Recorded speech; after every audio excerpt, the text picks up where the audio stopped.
This conference will now be recorded.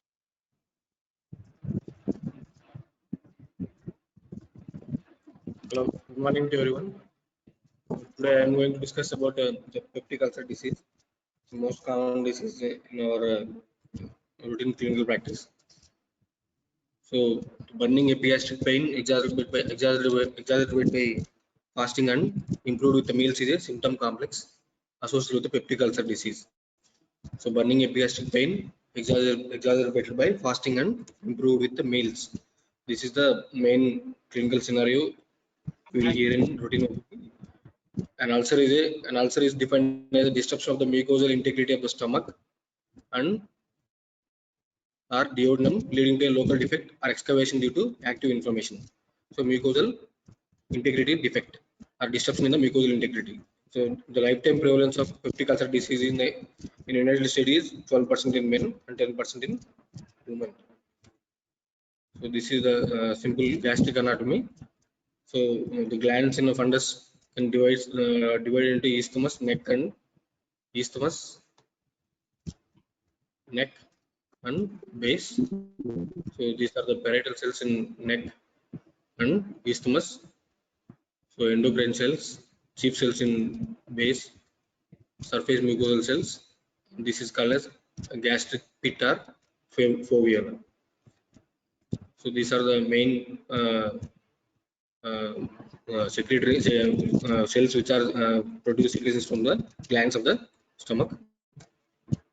So parietal cells also known as the axanthic cells, is usually found in the neck, isthmus, or in the axanthic gland. So these are H plus K plus adenosine type hospitals expressed on the tubular membrane of the parietal cells. So these are the main ATPase channels which are responsible. Huh? Huh?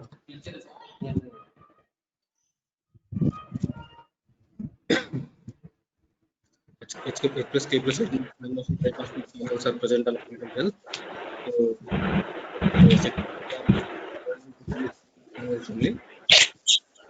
So this is the structure of the parietal cell. So this is the structure when the parietal cell is in it, and this is the structure which is in parietal cell when stimulated. So when resting, Kerniclis is very short in the parietal cells. When activated, these Kerniclis cells will become elongated. So these are H plus K plus ATPase channels.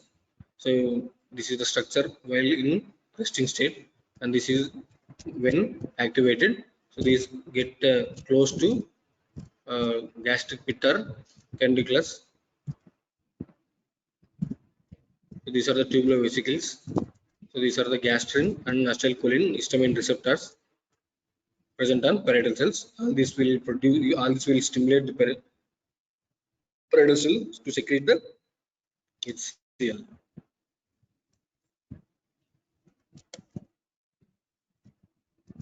Gastroduodenal mucosal defense. So this is the defense mechanism to protect the gastric mucosa from acid secreted from the glands. So the gastric epithelium is under constant assault by a series of endogenous noxious factors like HCl, pepsinogen, pepsin, bile salts, or medications or alcohol, bacteria. All this can leads to damage to the gastric mucosa. So to prevent this damage, there are some defense mechanism. So these defense mechanisms are categorized under three levels. One is pre-epithelial, epithelial, and subepithelial. So pre-epithelial mechanism is mucus and bicarbonate phospholipid layer. So before this noxious stimuli getting exposed to the epithelium, so this has to face pre-epithelial barrier, so which is mucus and bicarbonate and phospholipid layer. So mucus is secreted by gastroduodenal surface epithelial cells, and it consists of primarily of water and phospholipids and glycoproteins. So bicarbonate secreted by the surface epithelial cells forms a pH gradient. So pH gradient ranging from 1 to 2 at the gastric luminal surface and reaching 6 to 7 along the epithelial cell surface. So these bicarbonate and so glycoprotein layer will produce a pH range of 6 to 7. So that will leads to protect it from damage happening from noxious stimuli. So epithelial level, so epithelial cells generate heat shock proteins that protect cells from certain factors such as increased temperature, cytotoxic agent, and oxidative stress. So epithelial cells generate heat shock proteins. So these heat shock proteins can produce damage happening from temperature or cytotoxic agents or oxidative stress. So epithelial cells also generate cathelicidin, so which also play a role in surface cell protection and regeneration. So cathelicidin will reproduce the epithelial cells and regenerate the damaged epithelial cells.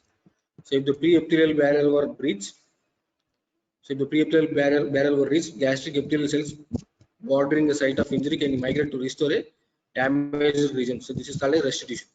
Restitution means if the noxious stimuli cross the pre-epithelial barrier, so these gastric epithelial cells uh, which are present at the injury site can migrate to restore a damaged region. So this is called a restitution.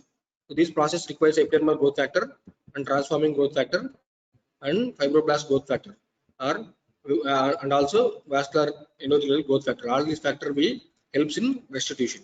So restitution means when the noxious stimuli cross the pre-epithelial barrier, so the epithelial cells which are present around the damage will migrate to restore the damaged epithelial cells. So this is called a restitution. So the factors which are helpful for this restitution is epithelial growth factor and transforming growth factor and vascular endothelial growth factor. All these factors are helpful in restitution. So next level barrier is subepithelial elements. So these elements are microvascular systems providing bicarbonate like HCO3, micronutrients, and oxygen while removing toxic metabolic products. So these are mainly microvascular. These subepithelial barriers mainly microvascular environment which provides HCO3 and micronutrients to epithelium. So prostaglandins also present subepithelial layer. These prostaglandins regulate the release of mucosal bicarbonate and mucus, inhibit the parietal cell secretion. So if you inhibit the parietal cell secretion, so there will be no acid and there will be no damage. So prostaglandins will regulate the parietal cells and regulate the release of mucosal bicarbonate. And these are very important for maintaining mucosal blood flow and epithelial cell restitution. So prostaglandins are derived from arachidonic acid, which is formed from phospholipids by action of phospholipase A2. So prostaglandins are derived from phospholipase A2 by the action of phospholipase A2 on phospholipids through arachidonic acid pathway. So these prostaglandins helps to release the mucosal bicarbonate and regulate the parietal secretions and maintains the mucosal blood flow. So this is how prostaglandins helps in forming a defense mechanism of gastroduodenal mucosa. So this is the prostaglandin synthesis and inflammatory cascade of gastric duodenal mucosa. So membrane phospholipids A2 action membrane phospholipids, and by this action arachidonic acid will be formed. So arachidonic acid will enter into cyclooxygenase pathway. This cyclooxygenase pathway can be divided into cyclooxygenase pathway 1 and cyclooxygenase pathway 2. So cyclooxygenase pathway mainly housekeeping means, so mainly protective way. So this will happen in stomach, kidney, and platelets and endothelium.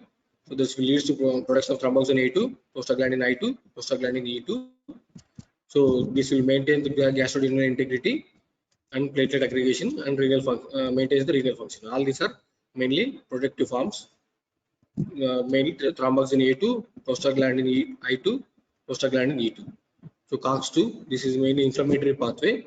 So this will happen in macrophages, leukocytes, fibroblasts, and endothelium. So prostaglandin I2, prostaglandin E2, this will lead to inflammation, so mitogenesis, bone formation, and other functions. So this is all I have explained. These are different levels of mucosal barriers.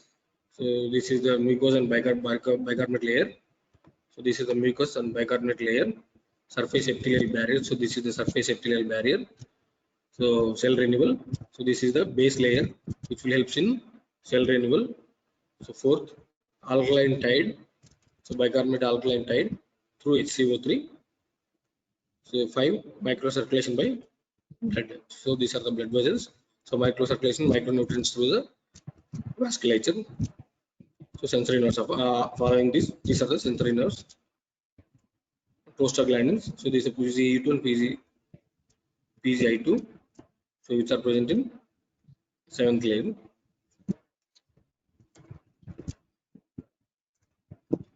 So physiology of gastric secretion.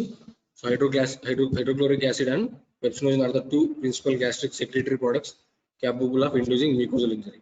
So HCl and pepsinogen, these are the main agents which will produce mucosal injury. So cholinergic input via the vagus nerve and histaminergic input from the local gastric source are the principal contributors to the basal acid secretion. So vagus nerve activation and so activation of histaminergic cells. So these are the main two pathological events which will lead to secretion of basal acid secretion. So stimulated gastric acid secretion occurs primarily in the three phases. So cephalic phase, gastric phase, and intestinal phase. So sight, smell, and taste. These components will activate cephalic phase, which stimulates the gastric acid secretion via vagus nerve. Sight, smell, taste of the food. So these three can stimulate the cephalic phase through vagus nerve activation. So the gastric phase activated once food enters into the stomach, and that directly stimulates the G cells to release gastrin, which in turn activates the parietal cells. So gastric phase means food entering after food entering into the stomach. So these food can stimulate the G cells. So these G cells will release gastrin, so which in turn activates the parietal cells to release HCl. The last phase is gastric acid secretion is initiated as food enters into the intestine. So intestinal phase, the food and after intestinal phase starts after food entering into the intestine. So this is mediated by luminal distension and so nutrient assimilation. So the nutrients which are present in food and the food bolus which discharges the lumen will stimulate the secretions in intestine. This is called as intestinal phase. So cephalic phase, gastric phase, intestinal phase. So a series of pathways that inhibit the gastric acid production are also set into motion during these phases. So not only secretory and also inhibitory pathways also will stimulated through these pathways. So through these three phases. So the GI hormone somatostatin is released from the endocrine cells found in the gastric mucosa is in response to HCl. So somatostatin is inhibitory hormone which is released from B cells which are present in gastric mucosa. So this is mainly helps in regulation. So to prevent excess acid secretion, so these somatostatin or inhibitory hormones will release through the gastric mucosa. So additional neuronal and hormonal factors play a role in counterbalancing acid secretion. So neural factors include central and peripheral, and hormonal factors include amylin, atyl natriuretic peptide, cholecystokinin, ghrelin, ubistatin, and secretin. All these are so counter-regulatory or counterbalancing counterbalancing hormones, which plays a role in maintain balance between acid secretion. So the acid secreting parietal cells is located in the oxygen gland. These parietal cells are also secrete intrinsic factor. The parietal cell expresses receptors for several stimulants like histamine receptors and gastrin receptors and acetylcholine receptors. So these parietal cells contain these receptors. These histamine and gastrin will attach to the receptors which are present in the parietal cells and leads to HCl secretion. Each of these signaling will control the acid secreting pump. So this acid secreting pump is H plus K plus ATPase. So all these receptors, histamine and gastrin acetylcholine receptors, will stimulate or regulate the H plus K plus ATPase pump. So the chief cells synthesize and secrete the pepsinogen, the inactive precursor of the proteolytic enzyme pepsin. So pepsinogen gets converted into pepsin. Pepsinogen is inactive and pepsin is active form. So pepsinogen is secreted by chief cells and HCl is secreted by parietal cells. So parietal cells also secrete intrinsic factor. So the acid environment within the stomach leads to cleavage of the inactive precursor to pepsin and provides the low pH required for pepsin activity. So pathophysiology of peptic ulcer disease. So peptic ulcer disease encompasses both gastric and duodenal ulcers. So ulcers are defined as breaks in the mucosal surface is greater than 5 mm in size with depth to the submucosa. So the ulcer means its surface must be greater than 5 mm and depth should be up to the level of submucosa. So this is a normal structure of the stomach. So esophagus, so fundus. This is the body. Antrum, pylorus, duodenum. So epidemiology. So duodenal ulcers, 6 to 50% of the Western population. So the incidence of duodenal ulcers declined from 1960. So the eradication of H. pylori has greatly reduced the recurrence rates. And the gastric ulcers tend to occur later in life than duodenal lesions. So mostly it occurs in 6th decade. Autopsy studies suggest a similar incidence in duodenal ulcers and gastric ulcers. So duodenal ulcers occurs most often in the first portion of the duodenum. So first part of the duodenum most commonly affects in duodenal ulcers. It's greater than 95%, with 90% located within 3 centimeters of pylorus. From pylorus, the duodenal ulcers mostly located within 3 centimeters. So malignant duodenal ulcers are extremely rare. So duodenal ulcers get converted into malignancy is very rare. But the gastric ulcers, in contrast to duodenal ulcers, gastric ulcers can represent a malignancy and should be biopsied upon discovery. So when you find a gastric ulcer, so you have to take biopsy. So because gastric ulcers can frequently turn into malignancy. So benign gastric ulcers are most often found in distal to the junction between the antrum and the acid secretory mucosa. So benign gastric ulcers are quite rare in gastric fundus and are histologically similar to duodenal ulcers. So benign gastric ulcers associated with H. pylori are also associated with the antral gastritis. So if you find a gastric ulcers in gastric fundus, so these are mostly, so you have to suspect mostly malignancy. Pathophysiology. So duodenal ulcers, H. pylori and NSAID induced injury account for the majority of the duodenal ulcers. So for the duodenal ulcers, H. pylori and NSAIDs are the major reason. For the gastric ulcers, the majority of the gastric ulcers can be attributed to the H. pylori and NSAID induced mucosal damage. So abnormalities in resting and stimulated pyloric sphincter pressure with a concomitant increase in duodenal gastric reflux have been implicated in some gastric ulcer patients. So GERD. So gastric esophageal reflux disease can also present with the gastric ulcers.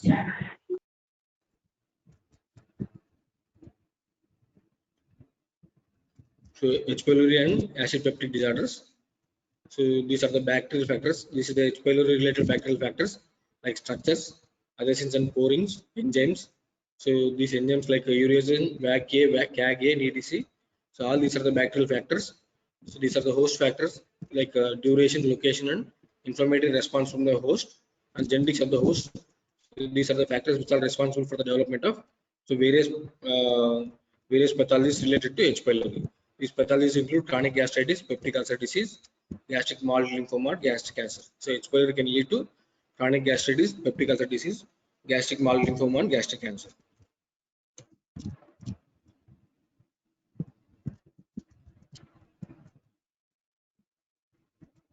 So these are the different mechanisms which will stimulate and inhibit the parietal cells. So this is the vagus. Vagus releases acetylcholine. So acetylcholine stimulates the H plus K plus ATPase from parietal cells. So that will lead to HCl secretion. So D cells. So D cells secrete somatostatin. Somatostatin secretes somatostatin will inhibit the histamine secreting cells and acid secreting cells. So that will prevent the secretion of acid from parietal cells. So G cells secrete the gastrin. So this gastrin stimulates the acid secreting cells and histamine secreting cells. So that will lead to a secretion of acid. So these D cells are somatostatin can also inhibit the G cells. Not only histamine secreting cells and G cells also inhibited by somatostatin. So these are the regulatory and synthetic pathway of acid. So these are the different pathologies attributed to H. pylori. So H. pylori progression and H. pylori different diseases associated with the or propagation of H. pylori related diseases. So when infected with H. pylori, so normal gastric mucosa infected with acute pyloric infection or chronic pyloric infection. So that will lead to various pathologies. So chronic H. pylori infection can lead to antral predominant gastritis. So these antral predominant gastritis can convert into duodenal ulcer, or it may follow as asymptomatic H. pylori infection. So our chronic H. pylori infection can lead to non-atrophic pangastritis. So this non-atrophic pangastritis leads to small asymptomatic H. pylori infection. So this follow the full infection. So leads to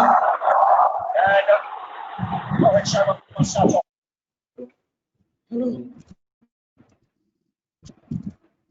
So this chronic H. pylori infection can lead to chronic corpus predominant atrophic gastritis. Corpus predominant atrophic gastritis means body related atrophic gastritis.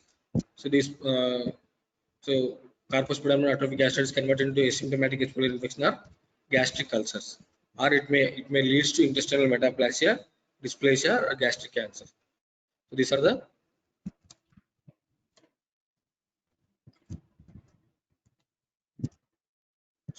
various levels of propagation of H. pylori related disease. So it can convert into antral predominant gastritis, or body predominant gastritis, or non-atrophic pangastritis. So that will lead to duodenal ulcers, gastric ulcers, mild lymphoma, or it may leads to asymptomatic H. pylori infection, or it may leads to gastric cancers through advancement of the throughout the advancement of the disease. So NSAID induced injury. So endothelial effects. So when you take NSAIDs, endothelial effects, that will lead to stasis of blood or ischemia. So that will lead to damage or erosion of the gastric mucosa. So NSAID can cause direct toxicity by ion dropping. So that will lead to ulcer formation. So epithelial effects. So if you take NSAID, there will be depletion of the prostaglandins. So when there is a depletion in the prostaglandin, that will lead to increased HCl secretion, decreased mucin secretion, decreased bicarbonate secretion, and decrease the surface active phospholipid secretion, and decrease epithelial cell proliferation. So all this will happen when you take NSAID. So NSAID will lead to defect in prostaglandin depletion. So that will lead to increased HCl secretion, decreased mucin, decreased bicarbonate, decreased cell surface protection, and decreased epithelial proliferation. All this will lead to the formation of the ulcer and erosions. So healing will be delayed. So these are the NSAID related mucosal injury. So these are the causes for peptic ulcer disease not related to H. pylori. All these causes include infections like cytomegalovirus, herpes simplex virus, Helicobacter pneumoniae, drugs like bisphosphonates, chemotherapy, clopidogrel, cocaine, glucocorticoids, mycophenolate mofetil, potassium chloride. All these drugs can lead to peptic ulcer disease. So miscellaneous causes include basophilia and myeloproliferative disease, duodenal obstruction, infiltrating disease and ischemia, radiation therapy, sarcoidosis, Crohn's disease, idiopathic hypersecretory state. All this can lead to peptic ulcer disease. The clinical features of peptic ulcer disease. So epigastric pain is the main feature. The typical pain pattern in duodenal ulcer occurs 90 minutes to 3 hours after meal. So in duodenal ulcers, the pain starts after 90 minutes after or 3 hours after the meal, and it is frequently relieved by antacids or food. The pain that wakes that patient from sleep between midnight and 3 a.m. So the patient will wake up from the sleep due to pain. So this pain offers this duodenal pain often occurs at midnight. It will occur after 3 hours after the meal. So the pain pattern in gastric ulcer patients may be different from the duodenal ulcer patient, where discomfort may actually spread by food. So in gastric ulcers, the pain mainly happens immediately after food, or the pain will increase after taking the food. So this is the benign duodenal ulcers. This is the first part of the duodenum. So this arrow indicating the first part of the duodenum. So this is the benign duodenal ulcers. So this is the barium study. This is the endoscopic appearance of benign duodenal ulcer. So this is the gastric ulcer.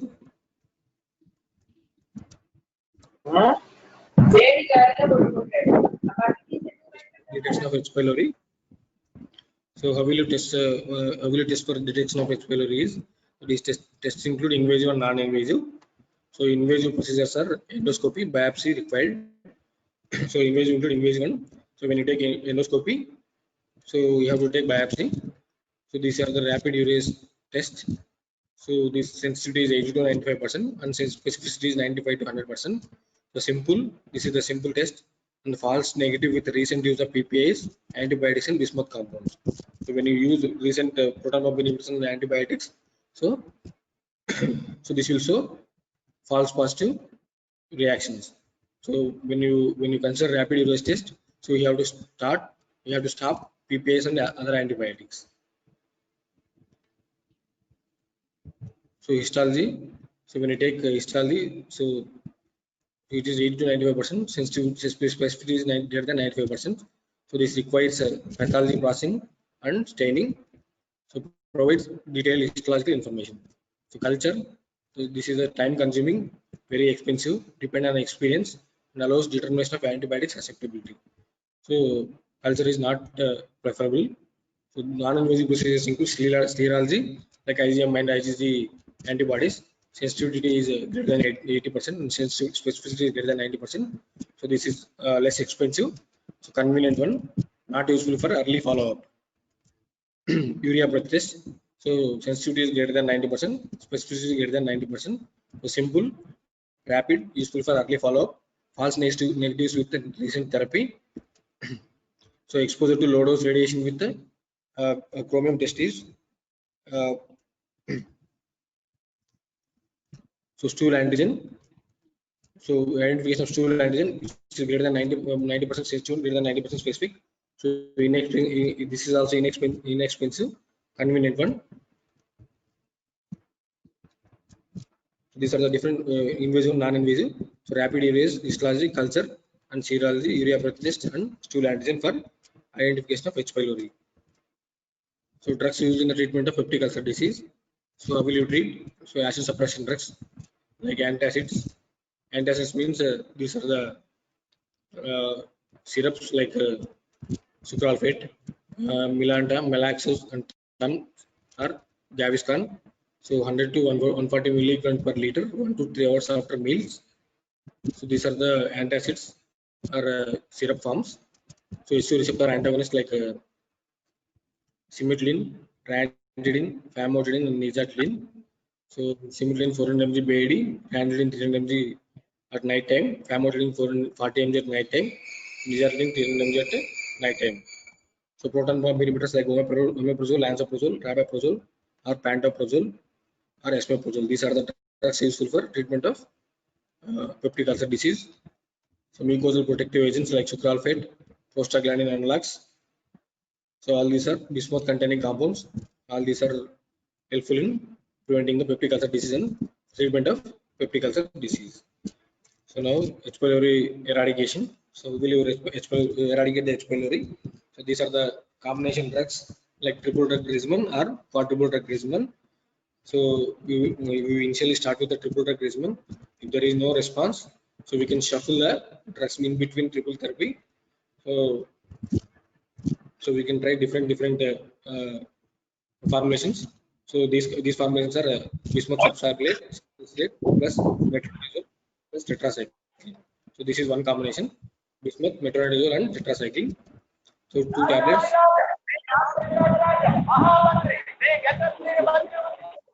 250 mg, 500 mg tetracycline. So these are the doses. So next combination is ranitidine, tetracycline, clarithromycin, or metronidazole.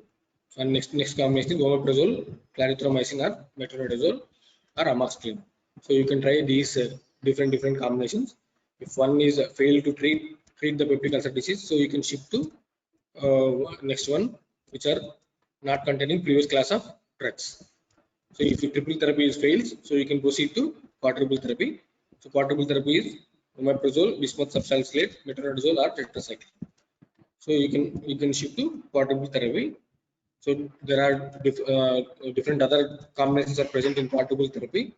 So these quadruple therapy combinations are currently under trials.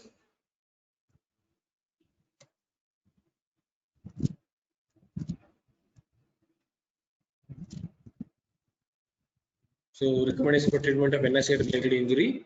So if you suspect NSAID related peptic ulcer disease, if there is active ulcer, so if NSAID is discontinued, so you can treat with H2 receptor antagonist or PPI. So if NSAID is continuing still, so you can use PPI. So prophylactic therapy, so misoprostol, prostaglandin analog, so PPIs are selective COX-2 inhibitors. So if there is associated with H. pylori infection, so eradication if active ulcer present, or there is a past history of peptic ulcer disease. So NSAID injury also associated with H. pylori, so you have to eradicate the H. pylori infection. These are the guide to NSAID therapy. So if you want to continue NSAIDs, so you have to follow these guides. So no cardiovascular risk or no aspirin. So you can use traditional NSAIDs. So if there is a low GI risk, you can use traditional NSAIDs. So if there is a NSAID related GID risk, GI risk, so celecoxib, COX inhibitors you have to use. So no traditional NSAIDs or traditional NSAID plus proton pump inhibitor or misoprostol, prostaglandin analog. So if you want to continue with the traditional NSAIDs, so you have to add proton pump inhibitor or misoprostol for the NSAID therapy. So if there is a cardiovascular risk, you have to consider aspirin, and you have to use NSAID along with this CV risk, or so when there is no risk or low GI risk to continue NSAID, so you can use traditional NSAIDs, proton pump inhibitors or misoprostol if GI risk warrants gastroprotection. So gastroprotective agent must be added if a traditional NSAID is prescribed. So you should not prescribe traditional NSAID. So you have to shift to gastroprotective NSAIDs, or if you want to continue traditional NSAID, so you have to prescribe PP proton pump inhibitors are uh, antacids are mucosal protective barriers. So these are the guidelines for continuing NSAID therapy, even though if you are having GI risk or CV risk. So this is how we can proceed for H. pylori detection and treatment of peptic ulcer disease. So if you have new onset dyspepsia symptoms, age greater than 40 years, alarm symptoms are present.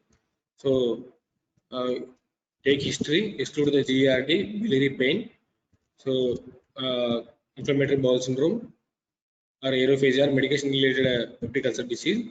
So exclude these causes. If there is a after exclusion, if there is a patient is greater than 40 years, alarm symptoms are present. So if there is no these features, you can proceed for non-invasive H. pylori testing. H. pylori testing, if it happens positive, so anti-H. pylori therapy, 4 weeks after therapy, confirm H. pylori eradication by urea breath test. Symptoms remain or recur, so you can refer to gastroenterology. So if non-invasive H. pylori testing is negative, you can treat with a empirical H2 blockers. If these features are present, so directly refer to gastroenterologist.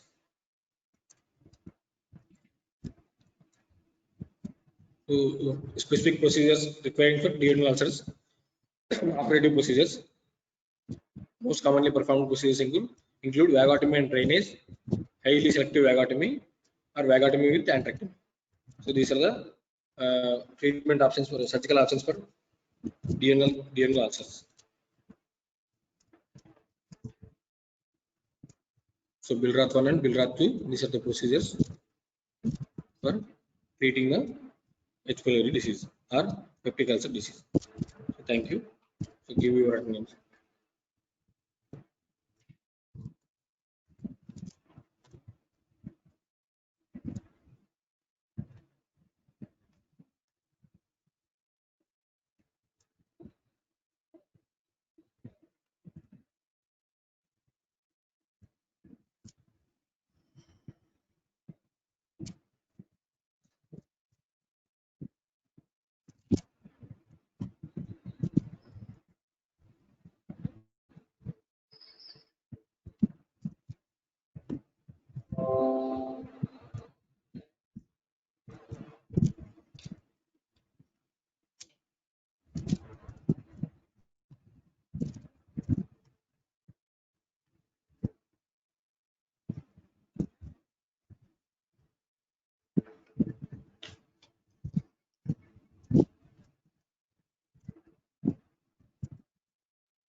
Sir, shall we leave?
మాట్లాడేటప్పుడు ఎలా మాట్లాడాలో నేర్చుకో.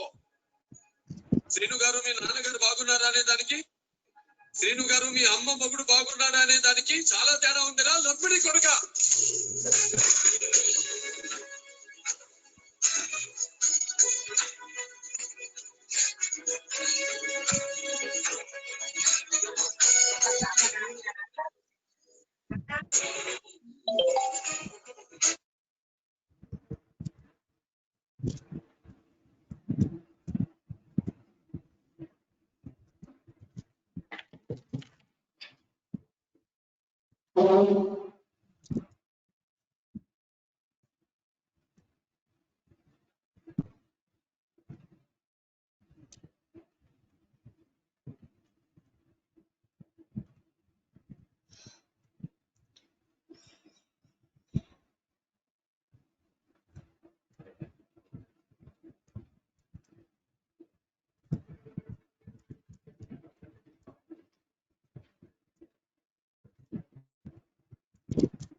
David Moon, sorry,